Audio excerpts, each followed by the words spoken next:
தியானம் பண்ணுற ஒவ்வொருத்தருக்குள்ளேயும் ஒரு நாள் உன்னுடைய வடிவத்தை உனக்கே காட்டி கொடுக்கும். அதுவரை நீ காத்தா இருக்கணும். என்ன மாதிரி ஆளு மேலே பழி போடாத.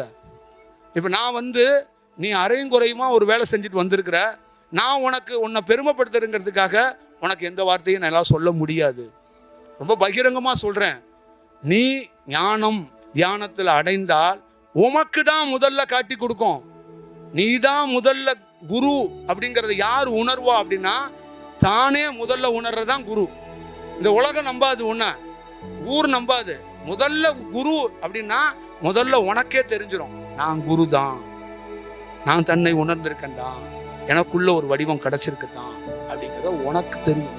அப்ப ஏன் அப்படின்னா உன் மனசு உன்னை எப்படி அட்ரஸ் பண்ணும்னா எந்த எண்ணமும் இல்லாம உன்னை ஒரு வெறுமனையாக வைத்திருக்கும், உன்னை ஒரு வெற்றிடமாக வைத்திருக்கும், உன்னை ஆசையிலிருந்து விடுபட்டவனா